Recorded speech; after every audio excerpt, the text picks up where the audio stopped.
위대한 지도자는 권위를 포기함으로써 권위를 얻는다. 미국 장군 제임스 스톡데일의 말입니다. 저는 초등학교 때 오락실을 종종 갔습니다. 캐딜락이라는 게임에 푹 빠져 있었기 때문이에요.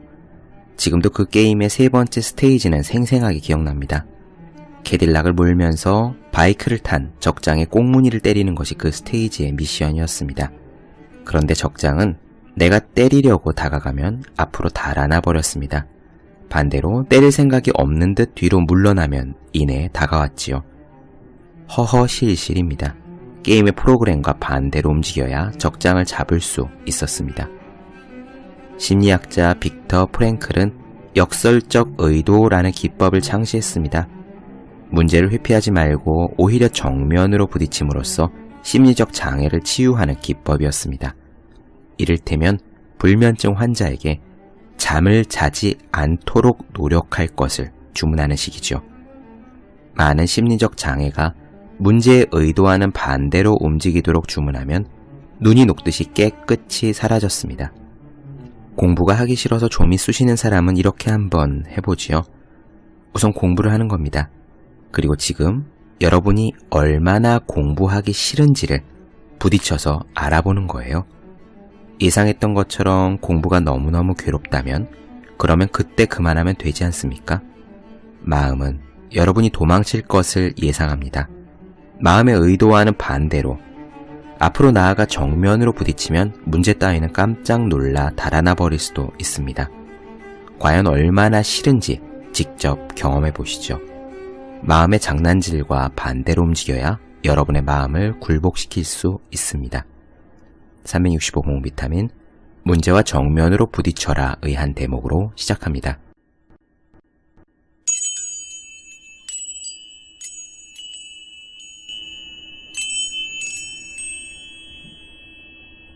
네, 안녕하세요. 본격 공부작업 팟캐스트 서울대는 어떻게 공부하는가 한지우입니다. 우리는 지난 시간까지 자아의 신화를 찾는 이야기 연금술사에 대해서 나눠드렸습니다. 이제 다시 일상과 현실로 조금 돌아오도록 해보죠. 당장 도움이 될 만한 이야기를 나눠드리고자 합니다. 데일 카네기의 행복론입니다. 우리는 누구나 성공하기를 희망하지요. 무엇이 성공이냐 하는 점에 있어서는 각자가 다르겠습니다만 지금 자기 자신의 위치에서 무엇인가 내가 되고 싶은 원하는 모습이라는 것은 있고 그것을 이루는 것이 성공이다라고 바꾸어서 말한다면 나는 그렇게 되기 싫다라고 손살에 칠 사람은 거의 아무도 없을 겁니다. 이러한 성공, 일이든 공부든 인간관계든 또 그 어떤 영역에 있어서든 이렇게 성공을 이루려면 아무튼 노력을 해야 하는데요. 저는 사실 이 노력이라는 것이 상당 부분 노력 외적인 것에 그 성패를 의존하는 것이 아닐까라는 생각을 가끔씩 합니다. 그래서 그 노력 외적인 것을 잘 컨트롤할 수 있다면 성공을 향한 노력 역시 성공적으로 해낼 수 있다라고 그렇게 생각하는 것이죠. 즉, 노력은 노력 자체만의 이야기는 아니다라는 식입니다. 결이 꼭 같지는 않지만 이런 이야기들이 있습니다. 이를테면 마셜 맥루하는요, 커뮤니케이션과 미디어에 대해서 선구자로 평가받는 학자입니다. 그는 미디어는 메시지다, 지구촌 같은 표현을 처음 만들어낸 사람이죠. 그리고 초고속 정보 고속도로, 그러니까 인터넷과 미디어를 통해서 세계가 하나가 될 것이라고 통찰하기도 했습니다. 무려 베트남 전쟁이 벌어지고 라디오의 힘이 유효했던 1960년대에 했던 통찰입니다.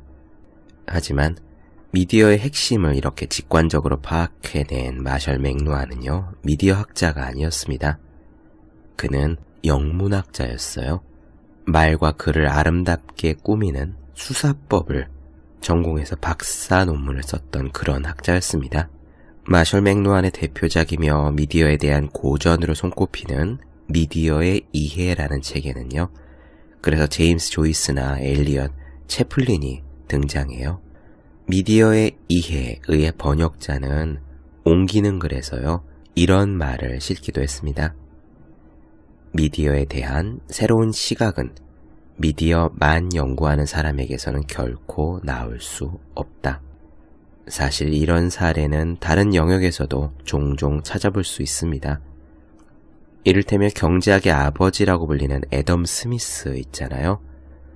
자본주의의 작동 방식을 처음으로 밝힌 국부론을 썼던 애덤 스미스는 원래 전공이 도덕 철학이었습니다. 그는 경제학자가 아니라 도덕 철학자였던 거죠. 글래스고 대학에서 도덕 철학을 강의하는 교수였습니다. 어떻게 하면 사람들이 빈곤에서 해방되어 고통을 벗어날 수 있을까라는 문제의식을 가지고 고민하다가 국가의 전체 부를 늘리는데 그 해답이 있다고 여겼고요. 그 구체적인 청사진을 그리다가 국부론을 저술하게 되었습니다. 또 어떤 의미에서는 애덤 스미스와 대척점에 서 있다고 볼 수 있는 칼 마르크스 역시 경제학자가 아니었습니다.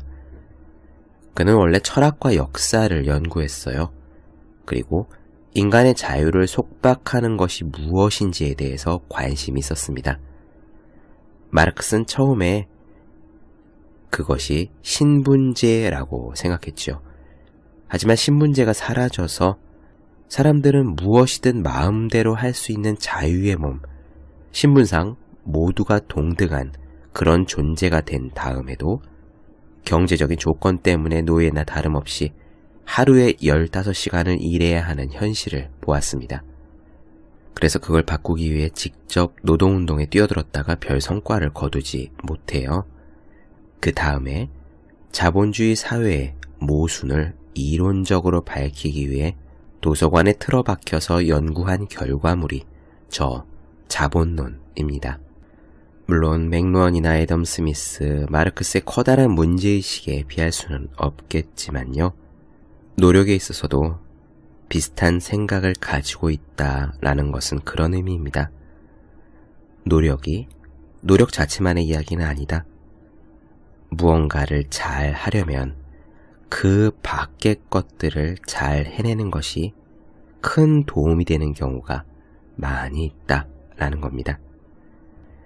아무튼 우리가 우리의 삶에서, 일상에서 성공을 거두려면, 그래서 잘 노력할 수 있으려면 그 외적인 것들을 지혜롭게 컨트롤할 수 있어야 되는데요.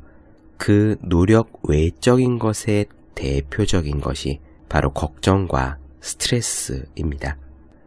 데일 카네기는 두말할 나위가 없는 최고의 자기계발서 저자였고요. 그가 쓴 인간관계로는 전 세계적으로 수천만 부가 팔려나가기도 했죠. 이제부터 나누어 드릴 이 책, 데일 카네기의 행복론은요, 바로 그 걱정과 스트레스를 없애는 법에 대한 책입니다. 예전에도 팟캐스트에서 이 책의 일부 내용을 소개해드린 적이 있는데, 오늘부터는 이 책 중에 주요한 내용 그리고 실용적인 부분들을 모두 골라서 말씀드리도록 하겠습니다. 아마 들으시면은요, 여러분들께서 가지고 있는 걱정거리들을 줄이시는데, 스트레스를 조금 줄이는데 도움이 될 만한 그런 요령들을 얻으실 수 있을 거라고 그렇게 생각합니다. 먼저 데일 카네기가 어떻게 이 책을 쓰기 시작했는지 카네기 본인의 이야기부터 들어가도록 해보죠.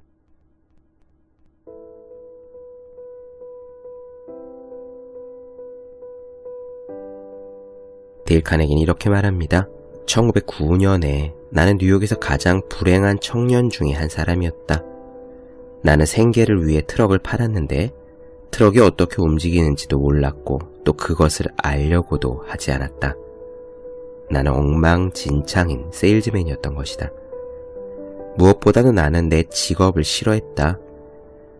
뉴욕의 56번가에 있는 허름한 새빵, 그것도 바퀴벌레가 득실거리는 곳에서 생활하는 것에 진력이 났다.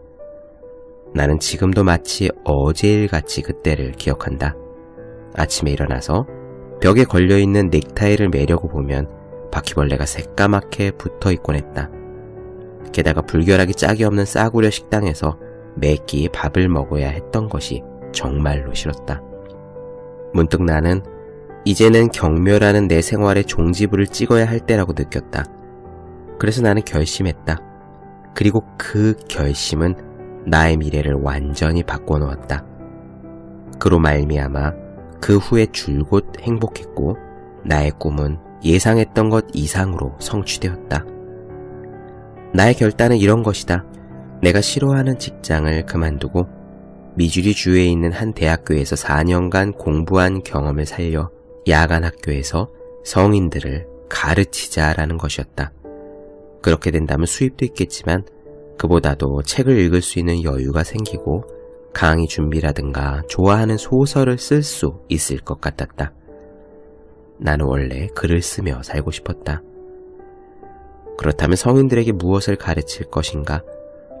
나는 학창시절에 내가 배운 것을 생각해 본 결과 어떤 직업을 갖든 많은 사람들이 자신의 의사를 발표할 수 있는 능력을 갖는 것이 다른 무엇보다 가치 있다는 것을 깨달았다. 왜냐하면 그것은 나의 소심함이나 어딘지 모르게 자신 없어 하는 내 버릇을 없앨 뿐만 아니라 남들과 주저없이 대화할 수 있는 용기까지 갖게 했기 때문이다. 그런 의도로 처음에는 대중연설법을 가르쳤다. 그러나 시간이 지나면서 수강생들에게는 친구를 사귀고 상대방에게 영향력을 행사할 수 있는 자잘한 능력들도 필요하다는 것을 알게 되었다. 그런데 그때 나는 인간 관계에 대한 적당한 교재를 구할 수가 없었다. 할 수 없이 직접 집필해서 강의를 했다. 말하자면 내가 썼다기보다는 강의하는 동안 얻어낸 경험의 소산이라고 말하는 편이 나을지도 모르겠다. 나는 그 책의 제목을 카네기 인간관계론이라고 정했다. 그 책은 사실 나의 성인 강좌를 위한 교재로 쓴 것인데 이렇게 베스트셀러가 될 줄은 정말로 몰랐다. 아마도 나는 이 세상에서 가장 놀란 작가 중에 한 사람일 것이다. 세월이 지남에 따라 성인들이 가지고 있는 가장 큰 문제 중에 하나가 고민이라는 것을 나는 알게 되었다. 직장인, 사업가, 세일즈맨, 기사, 회계사 할 것 없이 수강생들은 대부분 개인적인 고민과 문제를 갖고 있었다. 강좌에는 직업 여성뿐만 아니라 가정주부들도 있었는데 그들 역시 그들 나름의 많은 고민이 있었다. 확실히 고민을 해결하기 위한 교재가 필요했기 때문에 나는 사방으로 수소문을 했다. 한 번은 뉴욕에 있는 커다란 도서관을 찾아간 적이 있었다. 그곳에는 고민이라는 표제로 등록된 책이 22권밖에 없었다.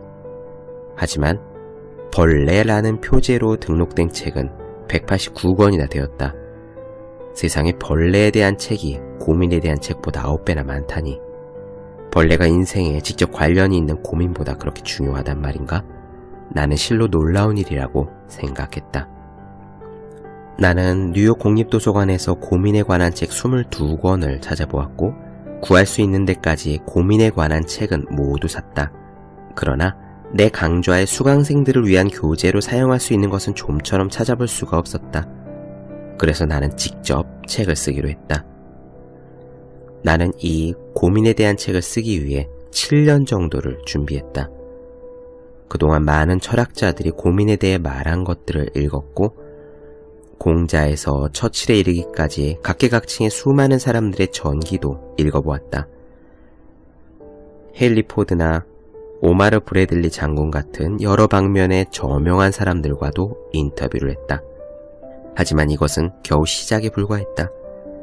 나는 유명 인사들과 회견을 하거나 독서보다도 더 중요한 일을 하게 되었다. 즉, 성인 강좌라는 연구소에서 5년간 고민을 해결하는 방법을 연구한 것이다. 내가 알기로 이곳은 고민을 해결하는 곳으로서는 세계 최초였고 유일한 곳이었다. 나는 수강생들에게 고민을 해결하는 방법에 대한 몇 가지 원칙을 알려주었고 그 원칙을 자신의 생활에 적용시킨 다음에 그 결과를 수업 시간에 발표하게 했다. 자신이 과거에 사용한 방법에 대해서 보고하는 수강생도 있었다. 나는 이러한 경험을 통해 어떻게 고민을 극복하는지에 대한 이야기를 누구보다 많이 들을 수 있었다. 그뿐만 아니라 고민을 이겨낸 사람들이 보낸 편지를 수천 통이나 읽었다. 프랑스의 철학자 발레리는 이렇게 말한 적이 있다. 과학은 성공할 수 있는 처방의 집대성이다. 그렇게 본다면 이 책 역시 생활의 고민을 해소하는 데 효과가 확실한 처방들의 집대성이다. 하지만 당신에게 주의해 둘 것이 한 가지 있다. 당신은 어쩌면 이 책에서 참신한 것을 발견할 수 없을지도 모른다. 하지만 우리는 무언가 새로운 것을 이야기하기 위해 애쓸 필요는 없다. 우리는 사실 이미 완전하게 행복한 생활을 하기 위한 많은 원리들을 알고 있다. 남에게 대접받으려면 남을 먼저 대접하라 같은 황금률의 교훈 역시 이미 잘 알고 있다. 그러나 문제는 해답을 모르는 데 있는 게 아니라 실행하지 않는 데 있는 것이다. 이 책, 이 이야기들의 목적은 그것들을 다시 말하고 실현하고 보여주며 그 진리대로 여러분이 직접 행동하게 하는 데 있다. 이 책에서 최대의 효과를 얻을 수 있는 방법을 간략히 이야기해보자. 나는 50년간을 어느 보험회사의 지배인으로 있는 한 여성을 알고 있는데 그녀는 매월 자기 회사가 체결한 보험 계약의 전부를 읽는다. 물론 그녀는 한 달도 빼놓지 않고 매월, 매년 똑같은 보험 계약을 읽었던 것이다. 왜냐하면 그렇게 하는 것만이 그 계약 조항, 즉 약관을 확실히 기억해두는 유일한 방법이라는 것을 오랜 경험으로 알기 때문이다.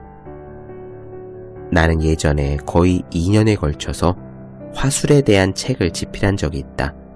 그런데 지금도 나는 그 책에 썼던 것을 기억해내기 위해서 이따금 그 책을 들춰보곤 한다.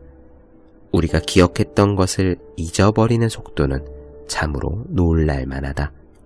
또 우리는 이 책에서 이야기한 제안들을 항상 적용하기는 힘들 것이라는 사실 역시 금방 깨달을 것이다.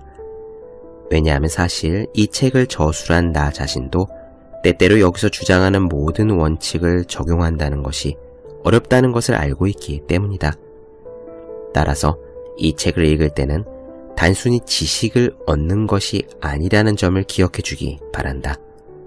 이 책의 목적은 새로운 습관을 기르는 것이다. 재미있는 방법도 한 가지 있다. 이 이야기를 듣고 여기서 적용해보고자 결심한 내용들이 있거든 가족들에게 자신이 이러이러한 원칙을 지키겠노라 라고 공표한 뒤에 그것을 만약 지키지 않으면 벌금을 내겠다고 제안해보라. 원칙들을 마스터하기 위해 멋진 게임을 해보는 것도 좋은 방법인 것이다. 자, 이제 시작하자. 어떻게 하면 일상생활에서 걱정을 없앨 수 있는지 평범하지만 실용적인 이야기들의 세계로 들어가 보자. 네, 오늘은요, 이 이야기 중 한 가지 걱정을 극복하기 위한 기본 원칙 중 첫 번째 나오는 것, 하루하루를 충실히 살아라 라는 부분을 나누어 드리도록 하지요. 이 내용 중에 일부는 예전에 소개해드린 적이 있습니다.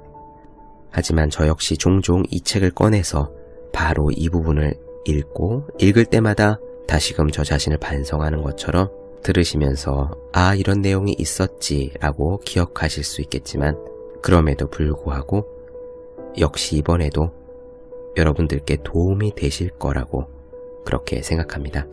바로 이어가 볼게요. 하루하루를 충실히 살아라. 1871년의 봄, 한 청년이 책을 읽다가 마음에 끌리는 구절을 발견했습니다.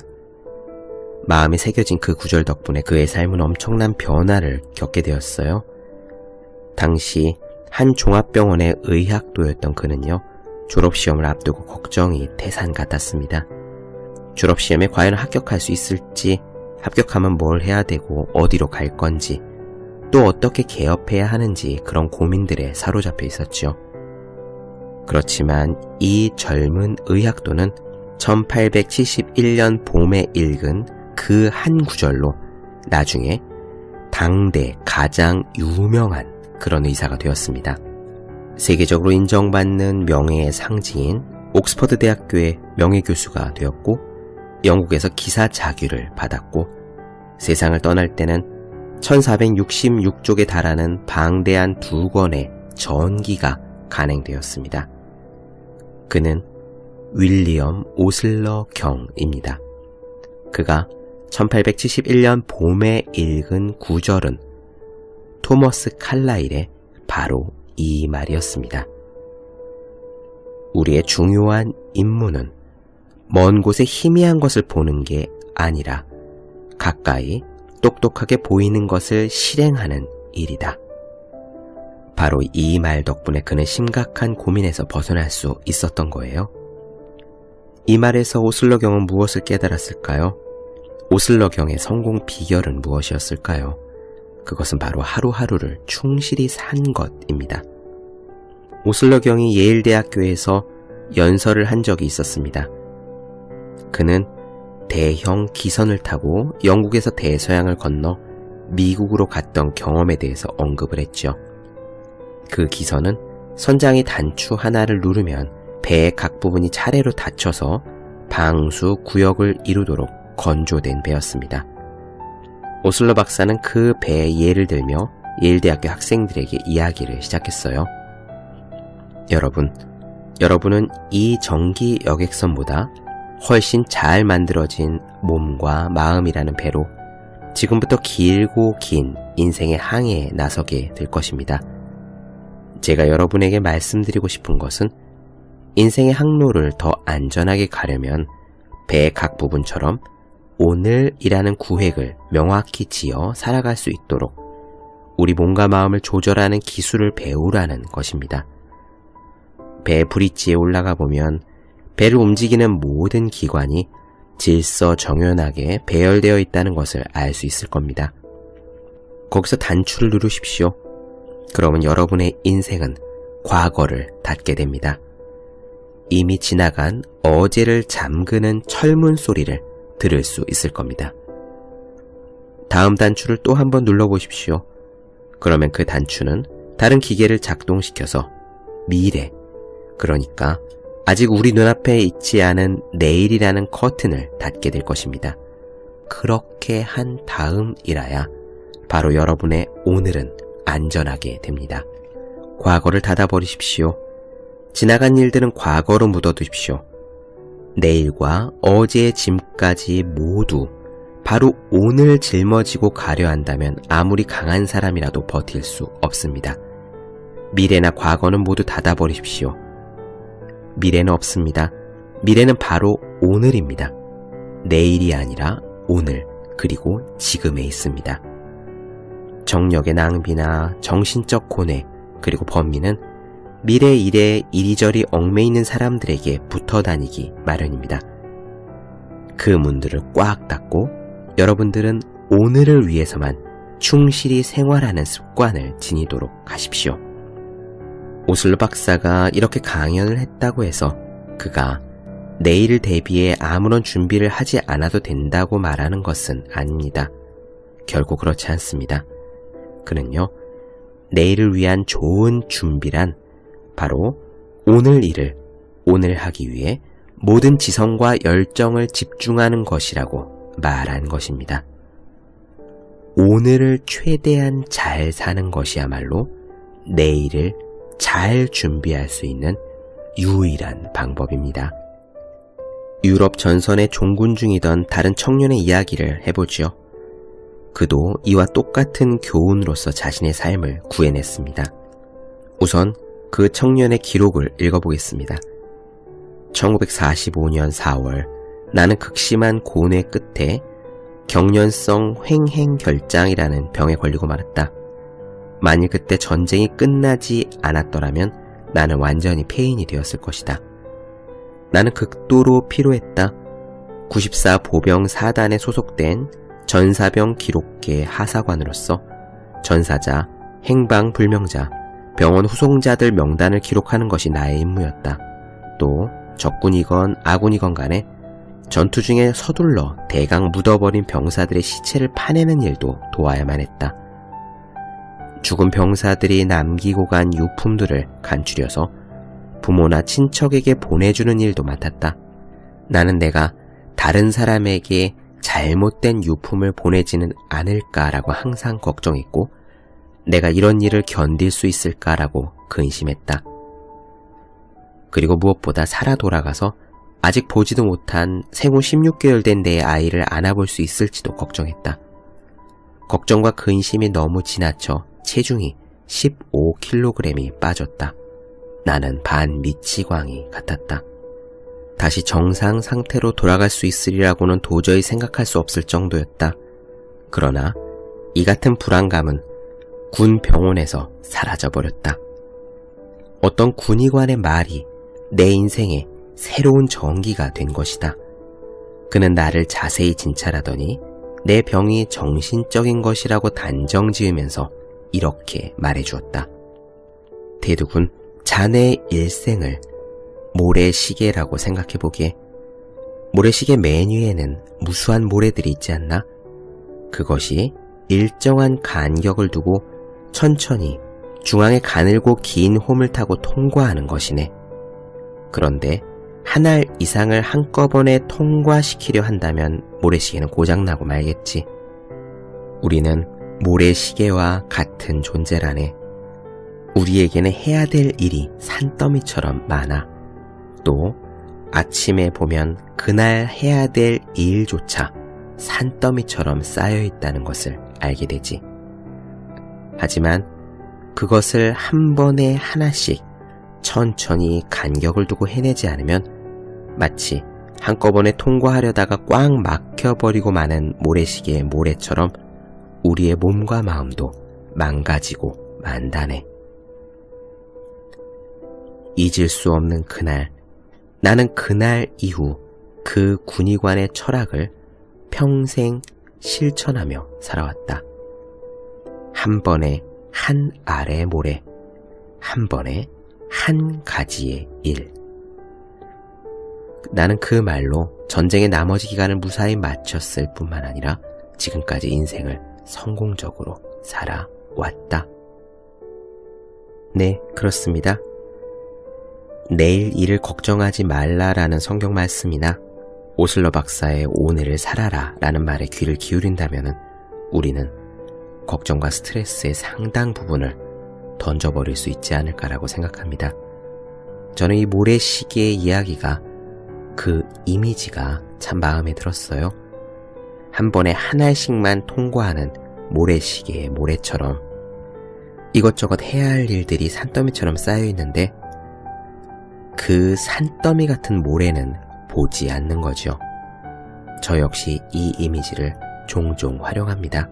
그저 오늘 해야 할 일, 회사에서 내가 오늘 해야 될 일들을 체크하고 그리고 퇴근하면서는 집에 돌아가 오늘 해야 할 일들을 체크합니다. 그리고 할 수 있는 데까지 하다가 잠이 들어요. 한 번에 하나씩 통과하는 모래, 한 번에 한 가지의 일. 영국의 소설가 루이스 스티븐스는 이런 말을 했습니다. 어떤 무거운 짐이라도 밤까지는 운반할 수 있다. 아무리 힘든 일이라도 하루 동안이라면 어떻게든 버틸 수 있다. 이런 식으로라면 누구든지 다 즐겁고 끈기 있게 그리고 청결하게 생활할 수 있다. 이것이야말로 진정 인생이 의미하는 모든 것이다. 그렇습니다. 오늘 하루를 최선을 다해 사는 것, 그리고 한순간만 최선을 다해 사는 것, 이것이야말로 인생이 우리에게 요구하는 전부라고 데일 카네기는 강조합니다.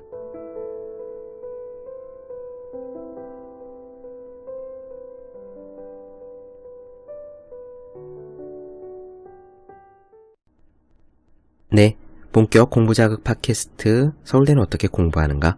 오늘은 카네기 행복론의 첫 번째 시간, 하루하루를 충실히 살아라에 대한 이야기로 문을 열었습니다.